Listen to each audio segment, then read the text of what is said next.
কি করলা? এটা থাকার ব্যবস্থা করতে পারবো না সারাদিনে? কেন আপনারা জানেন না যে আমার ব্যাংক ব্যাংক সবকিছু শেষ হয়ে গেছে, আর আমার যে কার্ডগুলো ছিল সেগুলো ব্যাংক লক করে দিয়েছে। এই মুহূর্তে আমি কি করবো আসলে কিছুই বুঝতে পারছি না। সারাদিন কিচ্ছু খাই নাই, না খেতে খেতে আমার মেয়েটা কেমন একেবারে মুখ শুকায় গেছে। একটা রাত তো, একটু ধৈর্য ধরেন, কালকের মধ্যে কিছু একটা ব্যবস্থা করবো। তাহলে সেটা করো। আমাকে যা কিছু বলবে ফকিরের বাচ্চার জন্য হচ্ছে, তুমি কিন্তু ওই ফকিরের বাচ্চার উপর চরম প্রতিশোধ, একদম চরম প্রতিশোধ। আগে বেঁচে থাকতে পারেন, তারপর প্রতিশোধটা নিয়ে। এই দেখো দেখো, ওই যে ওই জায়গা না, মনে হচ্ছে কোনো বড় লোক গরিব খাওয়ান দিতেছে। চলো আমরা ওই জায়গায় যাই, আজকে রাতটা অন্তত পুরো বেড়ে খেতে পারবো। মানে আশ্চর্য, আপনারা কি বলতেছেন বুঝতেছেন? মানে এখন কি ফকিরের মতো রাস্তায় হাত পেতে খাবার খেতে হবে? এটাও করতে হবে? অসুবিধা কি? সারাদিন না খেয়ে রয়েছে, আমার মেয়েটা না খেয়ে রয়েছে তো, একটা বেলা খাই। আর আমরা তো এখন বড় লোক নাই, কাগজের বড় লোক আছে। আপনার তো ফকিরি দেখে তো মনে হচ্ছে বিরিয়ানি দিতেছে না। চলো তো রে, আসো আসো। আল্লাহ তোমার ভালো রাখো বাজান। জয় করবেন চাচা।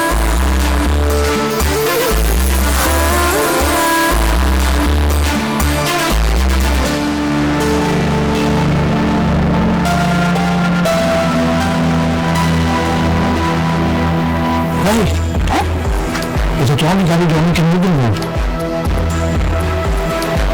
মান সম্মান তো সব শেষ হয়ে যাবে। চুপ করে থাকো, আমি বড় করে ঘুমটা দিই আর তুই মাথায় বিচার করে রাখো, যে বললো কোনো তোমার ঘাড়ের সমস্যা আছে, ঘাড় সোজা হয় না।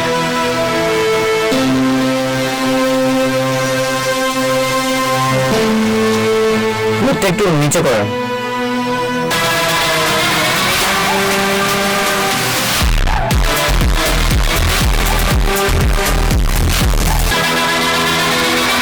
চাচা আপনি? হ্যাঁ আমি কেউ না, আমি কেউ না। চাচি আপনিও?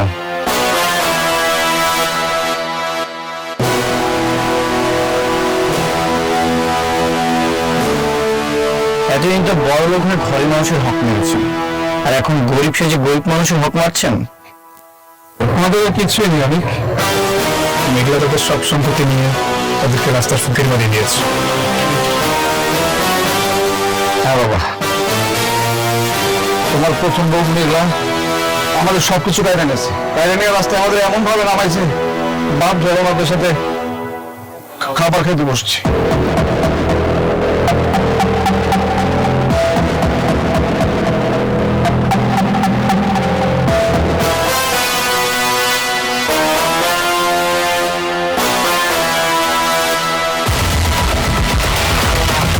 কি আবার কে চলে যাচ্ছে খাবার না নিয়ে? অনেকে তো রাতুর রাতু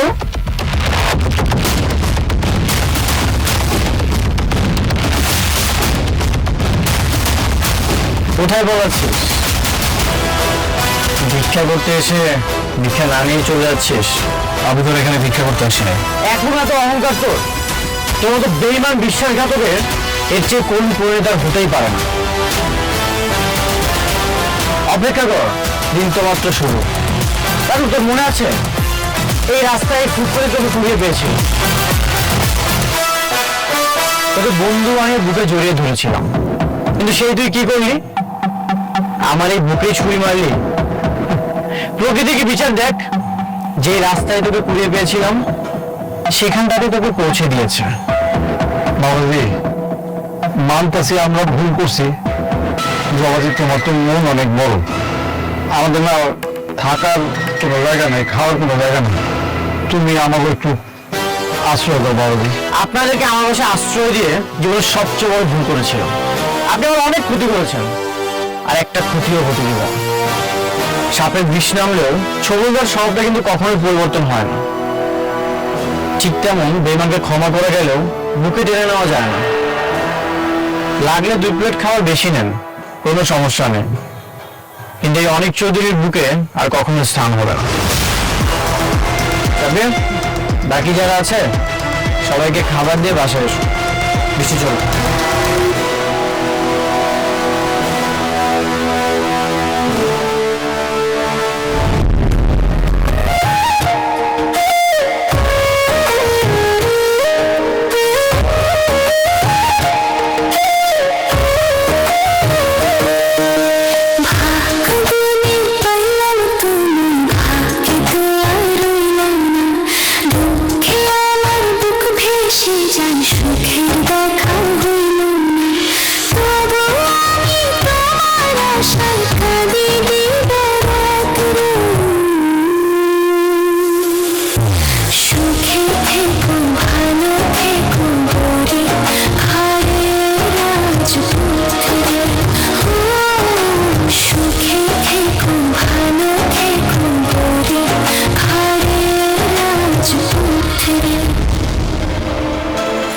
অনেক আজকে আমাদের একটা জরুরি মিটিং আছে, একটা কোম্পানির সঙ্গে কাজের ব্যাপারে কথা হয়েছে।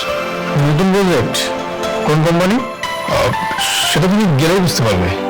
পার্টি ভালো, মিটিং ঠিকঠাক হলে আশা করি আমরা ঘুরে দাঁড়াতে পারবো, সব লোকসান কাটিয়ে। আই হোপ লাভের মুখটা দেখতে পাবো। বাহ, তোমার কনফিডেন্ট দেখে আমার খুবই ভালো লাগছে। মনে হচ্ছে বড় কোনো একটা প্রজেক্ট পাবো। আচ্ছা, মিটিং কখন? তুমি যদি কনফার্ম দাও তাহলে আমি তাদেরকে জানিয়ে দেবো। ঠিক আছে, তাদেরকে কনফার্ম করে দাও। ঠিক আছে।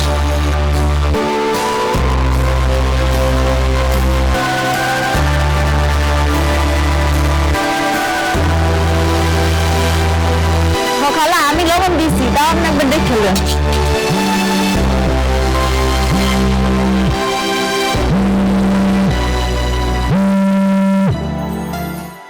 হ্যালো, আসসালামু আলাইকুম। সাবির ভাই, অনেক মিটিং করতে রাজি হয়েছে।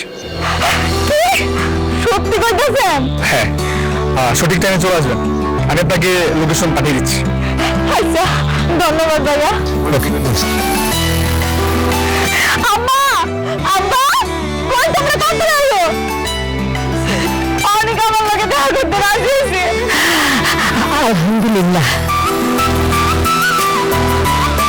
দোয়া করবো মা, সবকিছু আগে মতো ঠিক হয়ে যায়, তো কষ্ট আর ভালো লাগে না। আমার যে কি খুশি লাগতেছে আব্বা, আমি কই বুঝাইতে পারবো না। এটা ওর লাগে দেখা কইরা ওর ভাই দাঁড়া আমি ফিরে দিব, কোন যে এটা আমার তরফ থেকে তোমার গিফট। আল্লাহ জন্য সব মিটায় দেয়, সব ঝামেলা। অনেকের সাথে তোর মিলটা হয়ে গেল না, আমরা সব সাথে বেশি খুশি হইলাম না। মা, খুব খুশি হয়েছে।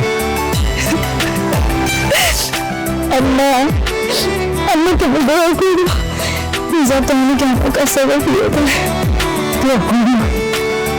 অনেক দোয়া করি আল্লাহ যেন আমার মায়েদেরকে সুখী করে। লক্ষ্মী মাইয়া আমার একটু কষ্ট করতেছে, কিন্তু সহ্য হয় না।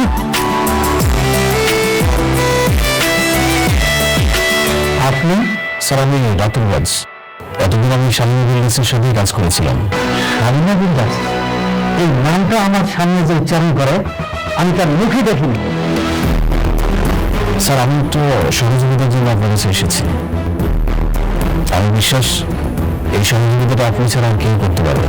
আমি সহযোগিতা করবো? জি স্যার। জানি। স্যার, আমি জানি স্বামী বিল্ডার্সের যে নতুন মালিক এসেছে সে আপনাকে চরমভাবে অপমান করেছে। আর আপনার মতো একজন স্বনামধন্য মানুষকে যে এইভাবে অপমান করতে পারে সে মোটেও ভালো মানুষ নয়। ও তো একটা বদ দল। ওর জন্য আমি শালিনা গ্রুপের সঙ্গে সব ব্যবসা বন্ধ করেছি। স্যার, আপনি তো জানেন যে ওই মেয়ে কখন কোথায় কিভাবে কোন পরিস্থিতির মধ্যে দিয়ে এখানে এসেছিল, তাই না? জানি, আর এই জন্যই তো ওকে খুঁজে বের করার জন্য আমি খুব চেষ্টা করেছিলাম। যদি জানতাম এত বড় বেয়াদব হবে তাহলে কোনো দিনই খুঁজতাম না। স্যার, আপনি একটু আমাকে সেই সময় কিছু তথ্য দিয়ে সহযোগিতা করবেন প্লিজ। অবশ্যই করবো। Thank you. ডিস্টার্ব না। গুড আফটারনুন স্যার, প্লিজ বসুন। বলুন। শুনুন, ওনার হাজবেন্ডের সঙ্গে উনি আজকে এখানে দেখা করবেন, তো আপনাকে একটা কাজ করতে হবে। ওনার হাজবেন্ড যখন আসবে আপনাকে একটা স্পেশাল ব্যবস্থা করতে হবে। যেমন আমি থেকে বুঝিয়ে বলি, সুন্দর একটা রোমান্টিক মিউজিক বাজাবে, আর যদি পারেন সাথে কিছু ফুল ছিটিয়ে দেবেন, তাহলে তার সুন্দর হয়। হ্যাঁ, বুঝতেই তো পারছেন স্বামী স্ত্রীর রোমান্টিক মুহূর্ত। কার জন্য স্যার? এই বস্তির জন্য আমার রেস্টুরেন্টে রোমান্টিক মিউজিক বাজাবো, ফুল ছিটাবো? এই, আপনি কাকে কি বলছেন? হ্যাঁ, আপনি জানেন উনি কে? আপনি জানেন আমি কত বছর ধরে এই রেস্টুরেন্টে আছি। ফকির মিসকিন আমি দেখলেই চিনতে পারি। ভুল জায়গায় আসছেন, আপনারা বাইরে যান। মিটিংটা এখানেই হইব। কত টাকা লাগবে কম? আপনি আমাকে বলেন কত টাকা আপনার প্রয়োজন। যত টাকা লাগুক আমি অ্যাডভান্স দিতে রাজি আছি। কত টাকা দেবেন? আমার রেস্টুরেন্টের একটা কফির দাম কত সেটা বলতে পারো? স্যার প্লিজ আপনার সঙ্গে টাইম ওয়েস্ট করুন না। রাস্তা থেকে আসছেন, রাস্তায় যান প্লিজ। এক্সকিউজ মি, কারো সম্পর্কে না জেনে এসব উল্টাপাল্টা কথা বলা ঠিক না। হ্যাঁ, আর আপনি যাকে এসব বলছেন তার সম্পর্কে জানলে তার পা জড়িয়ে ধরবেন। কে বলে কোথাকার রাজকন্যা সে? আপনি ওনার পোশাক দেখছেন? সবাই পায়ে তো একটা ভালো স্যান্ডেলও নাই, আর তার পা ধরবো আমি না? স্যার প্লিজ আপনি যান, আমার গেস্ট আসবে, তাই ওয়েস্ট করে প্লিজ। বুঝতে পারছি আপনি এমনি বিশ্বাস করবেন না। এই যে আমার কার্ড, এখানে টাকা আছে। আপনি চাইলে এখনই 50,000 টাকা অ্যাডভান্স নিতে পারেন, আমার কোনো অসুবিধা নেই। আপনি একটু তাড়াতাড়ি করবেন, আমার স্বামী যে কোনো সময় আসতে পারে। আমি চাই না সে এসে আমাদের এরকম বিব্রতকর অবস্থায় দেখুক। এই কার্ড তুমি আপনি চুরি করছেন? মূল্যে 1000 কোটি টাকার মালিক যে না হবে তার কাছে এই কার্ড থাকতে পারে না। আপনি কি কোনো ভেঙে? কি বলতেছেন এসব? আপনি কার্ডটা দেখেন না, কার্ডটা দেখেন যে কার নাম লেখা আছে, এরপরে তো সবকিছু ক্লিয়ার হয়ে যাবে, তাই না? আপনি শুধু শুধু কেন এগুলো বলতেছেন? আমার দেরি হয়ে যাইতেছে, আমার স্বামী আসবো, আপনি কাজটা শুরু করেন তাড়াতাড়ি।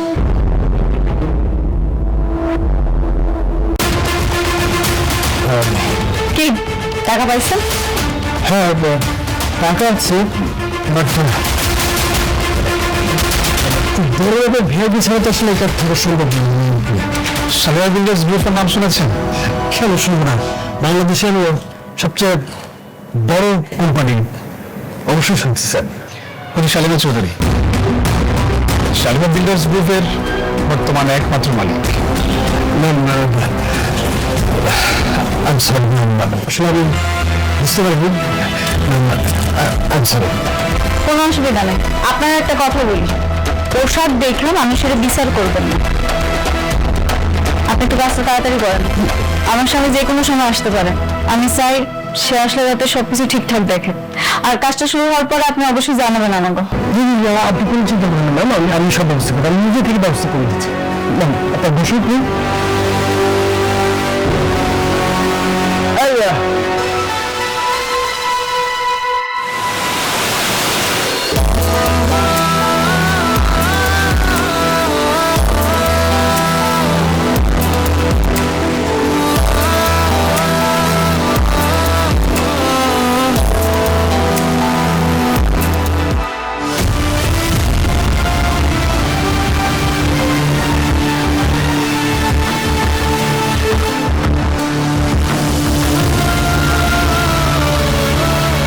এই তোমার জরুরি মিটিং? তুমি আমাকে মিথ্যা বলে ওর সাথে দেখা করানোর জন্য নিয়ে এসেছো? অনেক অনেক, উনি কি বলতে চায় তুমি আগে শোনো, মাসুলের উপর লেগে যেও। অনেক, ওনার কোনো দোষ নাই। আমি ওনারা অনেক করে বলছি, সেজন্য উনি আপনার সাথে আমার দেখা করার ব্যবস্থা করে দিছে। আমি এখানে আপনারা ডাকছি কিছু কথা বলার জন্য। কি বলবে তুমি? যেদিন তোমার অফিসে গিয়েছিলাম তোমার সাথে কথা বলার জন্য, সেদিন তোমার সময় হয়নি। ও এখন তো তুমি অনেক বড় লোক, এখন তো আর তোমার সময় থাকবে আমার সাথে কথা বলার? কি বলতেছেন আপনি এসব? আমি যদি জানতাম যে আপনি আমার অফিসে গেছেন, তাহলে অবশ্যই আমি আপনাকে ফিরাই দিতাম না। চুপ! তুমি জেনে শুনে এটা করছো। তুমি জেনেও সিকিউরিটি আমাকে বের করে দিয়েছো। আমার আত্মসম্মান লেগেছে, আর এই অপমান আমি কখনোই ভুলবো না। আমি কখনই আপনাকে অসম্মান করতে চাইনি। আমি যখন জানতে পারছি আপনি আমার অফিসে আসছিলেন, তখন আমি সাথে সাথে আপনাকে ফোন দিছি, কিন্তু আপনি আমার নাম্বারটা ব্লক করে দিচ্ছেন। তুমি আমাকে খুঁজছো কেন? আমাকে যে তোমার কি দরকার? তুমি তো এখন শালিমা বিল্ডার্সের মালিক, কোটি কোটি টাকার মালিক। সামান্য অনেকটা দিয়ে তোমার কি দরকার? কি আসে যায় আমাকে দিয়ে? এটা ভুল বললেন আপনি। আমি কোটি টাকার মালিক হওয়া সত্ত্বেও কিন্তু এই যে দেখেন, আমার সে আগের জামাই আছে, আর আমি আগের বস্তিতেই থাকি। আমি কিন্তু আগের মেঘলাই রয়েছি, একটুও পরিবর্তন নেই। আমি আপনারা প্রচন্ড ভালোবাসি, শুধুমাত্র আপনার একটা নজর দেখার জন্য আমার অনেক ছটফট লাগতেছিল, অনেক চেষ্টা করছিলাম আপনার সাথে একটু দেখা করেন, কিন্তু কোনোভাবে পারিনি। শেষ পর্যন্ত আমি 7 দিন আগে ধরছি। আপনি বিশ্বাস করবেন কিনা জানি না, শুধুমাত্র ওনার পাগুলা ধরা বাকি ছিল। আমি বলছি, ভাই আপনি জানেন না পারেন, অনেকে আমার সাথে একটা একটু দেখা করাই দেন। আর সে আপনি আমার ভুল বুঝতেছে। আমি আপনারা বিয়ে করে আপনার সুখ দুঃখের সাথে হয়েছি। আপনার সুখের সময় তো আমি আপনার পাশে ছিলাম, কিন্তু দুঃখের সময় আপনি পাশে থাকতে পারেননি। আপনার কি মনে আছে যেদিন আপনার চাচা চাচি রাতুল ঘাট ধাক্কা দিয়ে আপনারা বাইক করে দিছিল ভিক্ষার থালি দিয়ে? আপনি সেদিন কোনো উপায় না ভাইয়া আমাকে বসতে চাইছিল, আমার কাছে চাইছিল। আমার কষ্টে কলিজাটা ফাইটে গেছে। সেই কষ্টটা আমি আপনাকে বুঝাইতে পারবো না। আমার এমন রাগ উঠছিল, কিন্তু কি করুন সেই সময় আমি নিরুপায় ছিলাম। আমার কিছু করার ছিল না, কারণ আমার কোনো ক্ষমতা ছিল না। কিন্তু সেই রাগ আমি বসে রাখছি। আমি মেঘলা সেই প্রতিশোধ নিচ্ছি। আমার অনেকের যেমন অসম্মান করছে না, ঠিক একইভাবে রাতুলের আপনার চাচা চাচিরে ঘাট থালিটা হাতে ধরাই দিয়া ঘাড় ধাক্কা দিয়ে আমি বাইর করে দিছি। আমার যে কি মানসিক শান্তিটা লাগছে আপনারা সেটা আমি বলে বুঝাইতে পারি। আমি ভালোবাসার মানুষের জন্য আমি ভালোবাসার চাদর দিয়া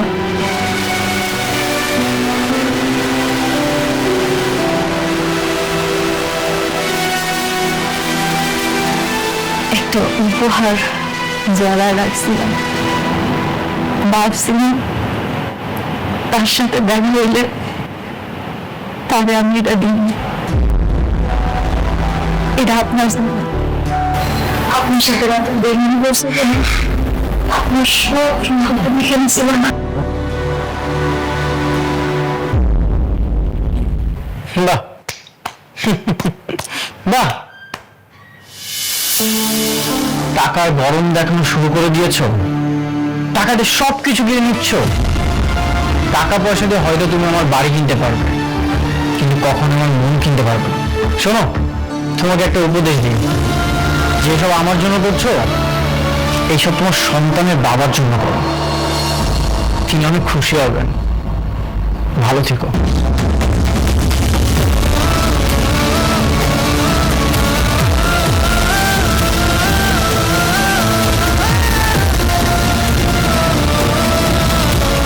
সরি, আমি আসলে বুঝতে পারিনি আমি তো আপনার সাথে এরকম ব্যবহার করবো। আর আমি তো আপনাকে বলেছিলাম আমি তো আপনার উপর অনেক লেগে আছি। না, কোনো অসুবিধা নেই ভাইয়া, এটা তো হয়েছিল। কিন্তু আমি এই জিনিসটা এখনো বুঝতেছি না উনি কেন আমার উপরে রাগ। আর অনেক যেহেতু আমার সাথে রাগ করেছিল, সে কেন আমার অফিসে গেছিল, কি চাইতেছিল, কি জানতে চাইছিল, কিচ্ছু বুঝতেছি না। আপনি কি জানেন কিছু? আপনার একটা বান্ধবী আছে না, নীলা নাম? তার বাবার নাম আনিস চৌধুরী। তাদের বেশ কিছু প্রজেক্ট আমাদের দায়িত্ব ছিল। তারপর একদিন একটা ঝামেলা হওয়ার পর তারা তাদের সকল প্রজেক্ট আমাদের থেকে নিয়ে যায়। তাই আমি আপনার কাছে গিয়েছিল, যদি আপনাদের কিছু প্রজেক্ট আমাদেরকে দেন তাহলে খুব উপকার হতো। এটাই। হ্যাঁ, আমি তো এটাই চাই। আমি এখন থেকে আমরা সব প্রজেক্ট অনেকের দিতে চাই। আমি রাতুলের সব প্রজেক্ট ক্যান্সেল করে দিছি। আমি চাই আমরা সামনে যত কাজ আসবো সব অনেক করবো। আপনি একটা কাজ করেন না, অনেকের সাথে আমার আর একটা আবার দেখা করার সুযোগ করে দেন না। আমার লোকে দেখা হইলে ওরা সব কিছু বোঝাবে বলুন। মাথাটা এখন একটু গরম আছে। আচ্ছা, মাথা ঠান্ডা হলে আমি তাকে বুঝাবো, আমি দেখবো ব্যাপারটা। হ্যাঁ, তাহলে আজকে আসি।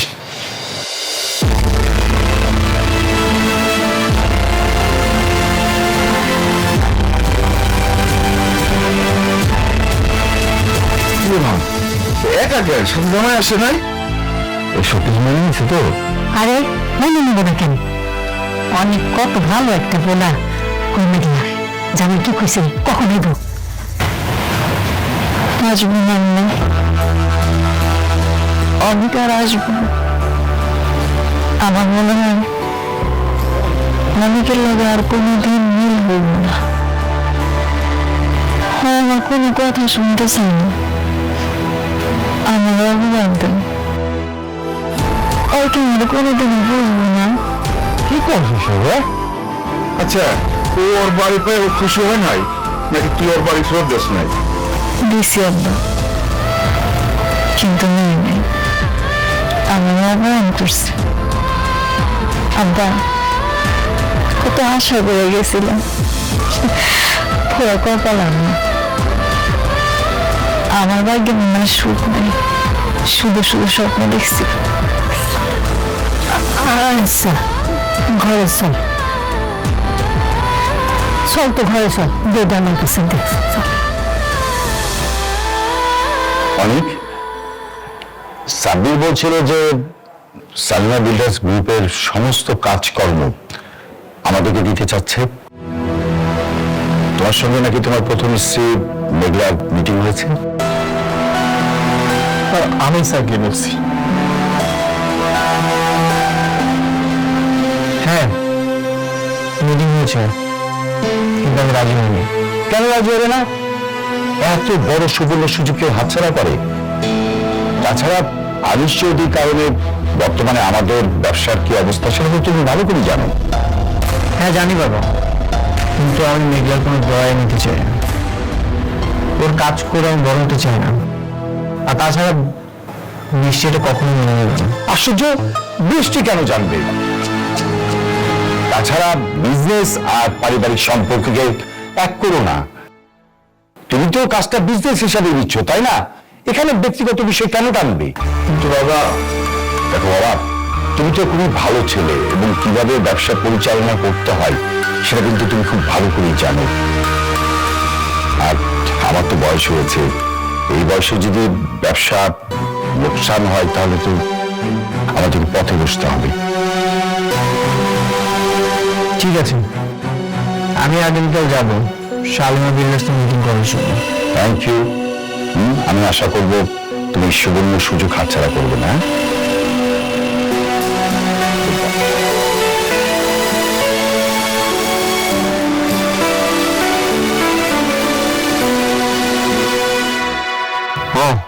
আবু সব হ্যাঁ না, হাত দিয়া দিয়াই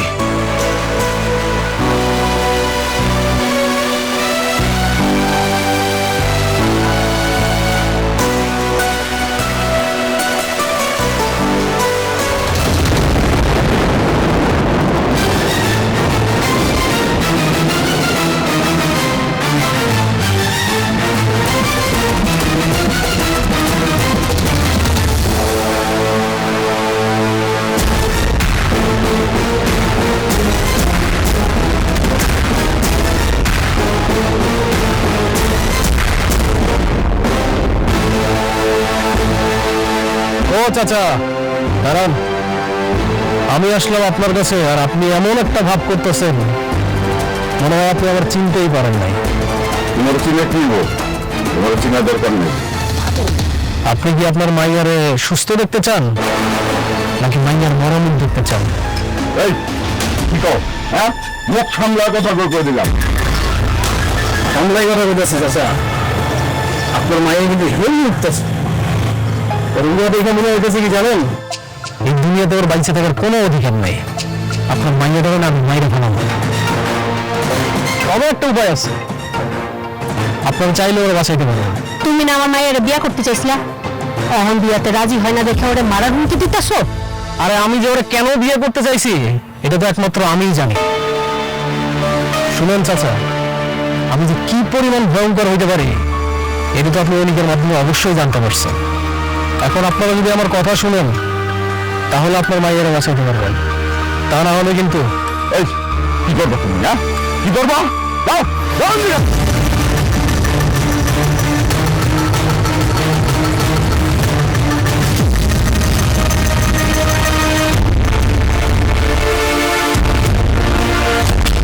কলিজাটা অনেক ভালো লাগছে, একদম কলিজার মধ্যে দুটো ভালো লাগে। কই নিয়ে যান? কারে বাঁচাইতে আসছেন? আপনার স্বামীরে নাকি আপনার মাইয়া? মুখ করে তোমার ভাবো, মাফ করে ভুল করছি, ভুল হয়ে গেছে আমাকে। এই তো লাইনে আসছেন, আমার কথা না শুনলে কিন্তু আপনার স্বামী আর মাইয়া দুজনে হারাইবে। এখন তাহলে আমি যেটা করি সেটা শুনুন, মনোযোগ সহকারে। বুঝতে পারছেন? আমার কথা শুনলে আপনি আপনার স্বামী, আপনার মাইয়া দুইটাকে বাঁচাই দেবেন।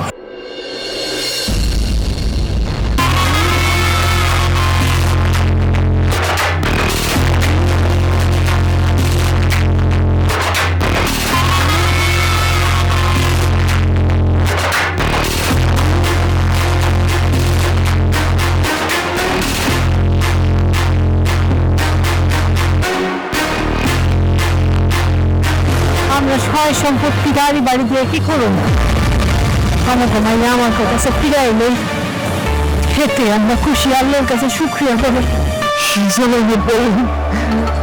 কি বলবো বুঝেই বুঝতে পারবো না। আমাকে গাড়ি বাড়ি কিচ্ছু লাগবে না।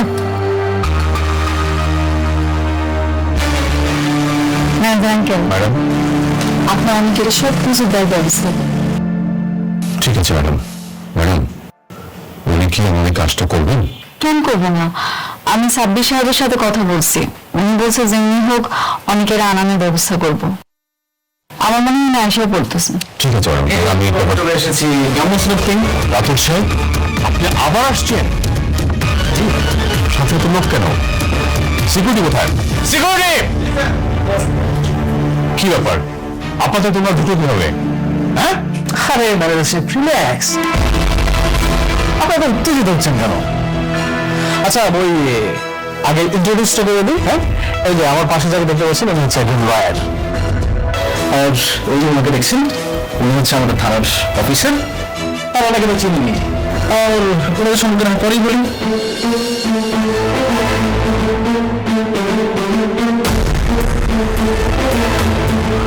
আপনি?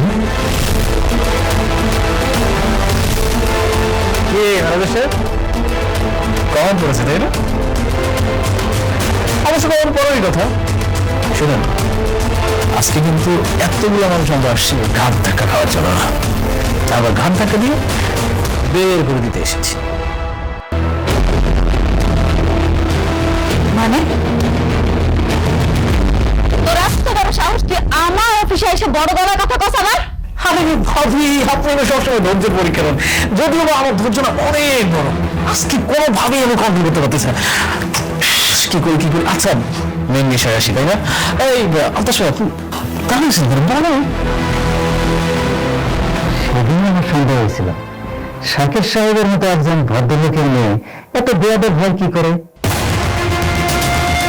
আসলে বস্তির থেকে আসা মেয়ে তো এরকমটা হয়নি।